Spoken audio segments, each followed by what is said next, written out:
Hi, welcome to this channel, and in today's video we are looking at modern ABAP development with Visual Studio Code.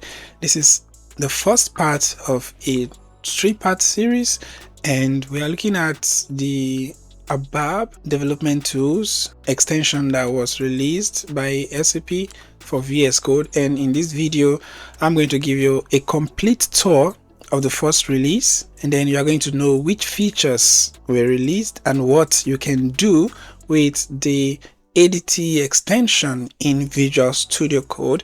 I will also be telling you who benefits more from this new editor. All right, I will also tell you if this is going to be a replacement for ADT in Eclipse. Also, we are going to do a project and we will see all the features that were released in action. So if you are new to this channel, please don't forget to hit the like button and subscribe to encourage me to make more of these videos. So in this video, we are going to look at how to set it up, the setup and installation. We'll look at the features that were released. We are also going to do a live demo project, and basically what the ABAP Development Tool extension gives you in Visual Studio Code is that it provides you with one editor for backend ABAP and front-end Fiori development. So let's get into it. So the problem is, there's one developer, you have two tools and one project. So you're actually, maybe you're working with SEAT or you're working with ADT Eclipse, which handles your classes and your interface.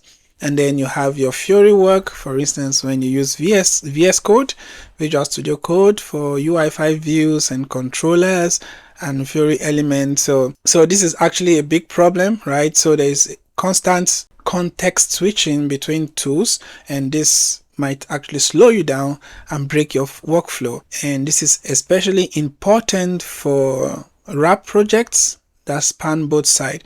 And that is why SAP has come up with this solution. The ABAP extension for VS Code will close the gap, and your back end and front end work all in one editor. So this is the game changer for the full stack guys who are doing wrap applications.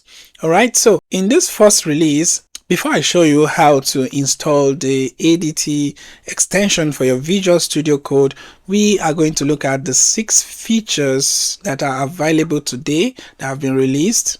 So the first one is I have your source code editor. So you have access to code completion. There's occurrence marker to see where some variables or object occurs. You also have auto formatters, navigation and hover docs. You also have access to ABAP Debugger, set breakpoints. There's also unit test integration. In this first release, you can write and run your tests in Visual Studio Code.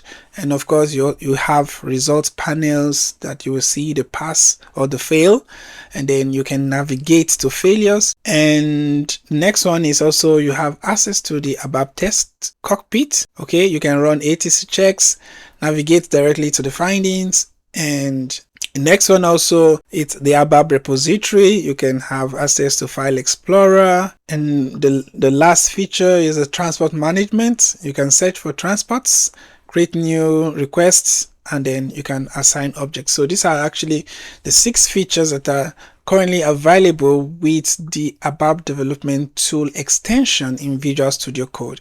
Of course, there'll still be subsequent updates and releases as time goes on. The ADT in Eclipse took about 16 years to reach the state it was now. Of course, this will not take as much as that, but yeah, more time is needed. All right, so what we will do today, the first thing is that we are going to install the extension from the VS Code Marketplace in under 2 minutes. We're going to do that, and then we look at every feature that has been released, and we are going to answer some questions. These questions were also answered in the SAP community blog. And yeah, we'll look at the Eclipse, we'll look at the scope. Is ABAP Cleaner available? All these will be covered in the questions, and also I'll leave those questions and answers in the comment section. You can also engage. If you have any further questions, you can also leave that questions in the comment section. And finally, we will build a real project, just a sample project, and it's going to be a currency converter. All right, so let's begin. We begin with the installation. We're going to install the ABAP Development Tool in Visual Studio Code. Okay, so to install the ABAP extension, you just need to go to the extension panel on VS Code, and of course your prerequisite is that you have access to an ADT backend services. All right, currently you are not able to log in with logon credentials. Okay, currently you can only log on with SSO and to cloud projects, then you can connect to your system. So before you can actually install, these are the prerequisites. As I mentioned earlier, you need to have ADT backend services installed and actives, and then you also need to have the most recent Visual Studio Code installed. So like I said, client name, SAP username and password, this is not yet available to log in. You'll see this in the project. So I'll head over to VS Code now. So we go to the extensions, and in the search panel you can search for ABAP Development Tools. So we are looking for this one, ABAP Development Tool for VS Code. See, the first version 1.00. All right, so ABAP Development Tools for VS Code provide an efficient and feature-rich environment for your ABAP development within the ABAP Cloud Development Model. So this first release is still beneficial for those who are developing in the cloud, and they bring modern ABAP development to your preferred editor, enabling you to create, edit, debug, and manage ABAP artifacts in VS Code. So enhance your development experience with SAP Joule for developers. So which means it's also come with ABAP AI capabilities to increase your efficiency and reduce the total cost of development. So this is also a game changer. You can integrate your code with any AI capability that is out there. You can use Joule, you can use Cloud AI, you can use Codex. All right, so here are the key features. Okay, you can see that you have SAP Joule for developers, the object type and support. So you can create classes, CDS data definitions. You can also create ABAP RESTful applications, service bindings. So already explained, we have code editor, we have debugger, we have unit tests, cockpit, repository, transport management, and that is what you get. So before I continue, I have an update here that should update VS Code. So let me do the update and then we'll continue. All right, so we are back now. I have the most recent Visual Studio Code version. So let's go to extension one more time, and we are going to search for ABAP Development Tools. All right, so we are looking for the official ABAP Development Tool. Then click on Install. We trust Publisher, and then we install. Okay, so after we are done with the installation, so we can close these guys. So now when you use this arrow symbol, you can see add destination as folder to workspace, add local objects, add package as folder to workspace, collect, support. So the first thing we need to do is to create a destination. All right, so creation of a destination is needed to actually establish a system connection between the front end and the back end via HTTP. So if I click on add destination, right here you see starting, activating extension.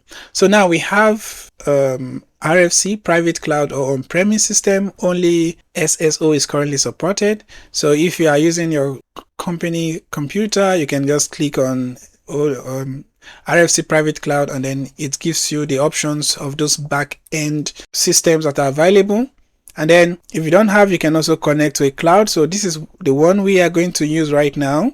All right, so you can click on this and then paste the URL of the cloud system. So I have a cloud system, so I'll just paste the URL here. After that, press enter to confirm. So next, it asks for enter an ID for the new destination, and then afterwards you click on enter. So let's just enter an ID for a new definition, and let's say wrap development, then click on enter. So if you had used the RFC option, actually you will see in the file explorer the repository for your system. So now we can actually add the destination, add destination as folder to workspace. Let's click on that, then click on enter. So we have it, we have that destination in our workspace, right? So when you have this, it's not yet logged on, so we can right click and say log to destination, then open the logon page in default browser of the operating system. Let's open it. Do you want to open the external website? Yes, open. So now you can see that we're successfully logged on to the cloud project. Have local objects here, system library. Okay, so these are the system library for the cloud projects that I have access to. It's a practice system, it's a learning system. So this is actually more for learning purposes and to help beginners who are interested in integrating this into their system or trying out this new ADT tool. Okay, all right, so if you want to search for a package, you're already connected to your system. So if you want to search for a package, what you need to do is just go here, and if we enter ABAP, we need the arrow symbol. So ABAP, you can look here, add package as folder to workspace. So when you click on this, you can then search for the particular package you are interested in, right? So let's say I'm looking for a package called Z local. So my arrow sign ABAP, and then I can see add package as folder. So it will add package as folder to your workspace. So let's say I'm looking for Z local. So it will bring all the suggestions of all packages that are available for you in the system. All right. So let's see if this also works. So in Eclipse you can do this, use asterisk, but not sure if it works before. No.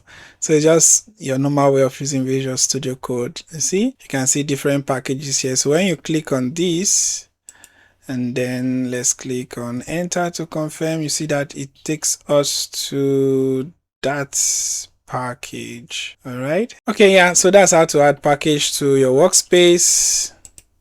And whatever I want to do, you can just click on the arrow symbol, enter ABAP, and you see all the options that are here. You can open an object. So if you click on open an object, then you type in that specific objects that you are interested in, type in the name of the class. You see example. So let's say we are looking for a class, so we can go to open object and then search by name. All right, so we have our package created, and of course you can also open development objects using the same shortcut, Ctrl+Shift+A, like we used in Eclipse.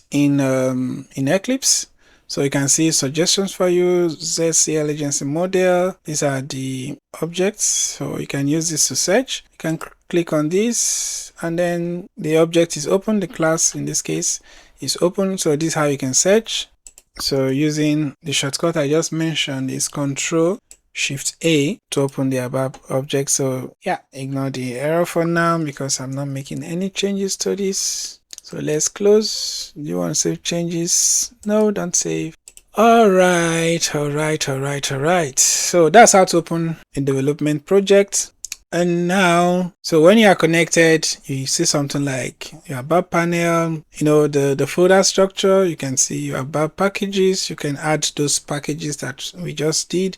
And then you can also open the classes, the interface. So we have ABAP panel, which will appear. You have the system tree, and then your live connections, and you're ready to code. Okay, changes are saved back to the system when you activate. So when you open Eclipse, below here you can see activate your inactive objects. So this is where you can activate. This is where you can activate your objects. So to create a new ABAP object, which is what we are going to do next. So before we create the ABAP objects that we are going to do the live demo project, so the first question is, will ADT for VS Code replace ADT for Eclipse? And of course the answer is no. So ADT for VS Code is an additional option. It's not a replacement. So We have the VS Code extension for RAP and Fiori development for cloud guys, and also there is AI agent integration, which is a game changer since we are in the era of artificial intelligence, and this is great for modern SAP developments. And ADT for Eclipse is for more complex projects. You have your full featured IDE power. It has been for over 16 years. Outside RAP scope, you can still be using your ADT for Eclipse. The second question is, what features are available in the first release? Of course, there are about 12 plus object types that you can create or you can have access to in this first release. So the first release is focused on SAP Fiori development with RAP, all right? And so you have your essential IDE tools to develop, to test, to debug RAP-based apps. You have the source editor with full code intelligence.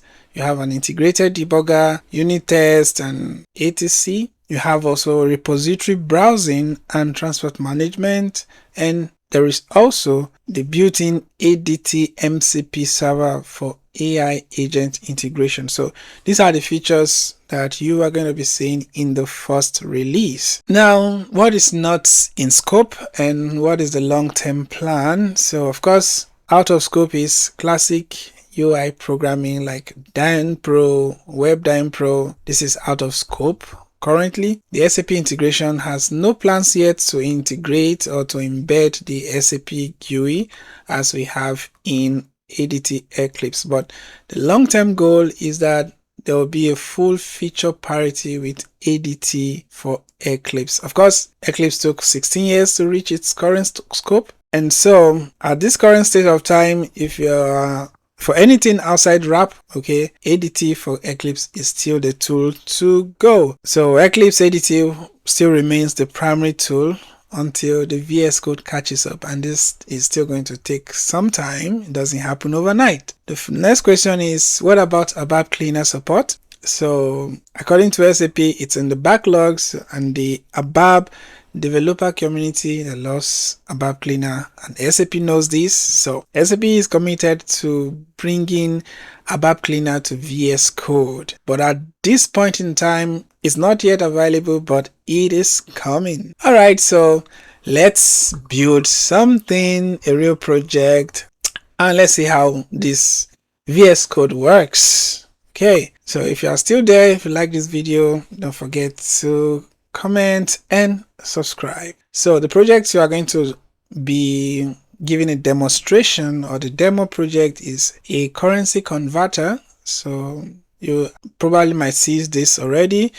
And then what it does is we have a class called exchange rate provider, and it provides exchange rates between currency pairs via an internal rate table. And then we also have another class called currency converter. So it converts an amount from one currency to another using a rate provider. So what we will touch in this project is we're going to create a package. We're going to write the provider class. Then we're going to write the converter class. We'll use navigation, occurrence marker, references. We'll also write unit tests. We're going to debug, run etc checks, and of course it's a local system, so we are not going to see how to assign trace transport requests. All right, so in the next video, actually, we are going to complete this project. So if you want to follow me and see how I create this project in VS Code, subscribe and turn on the notification bell for all so that you get notified when the video for the project is uploaded.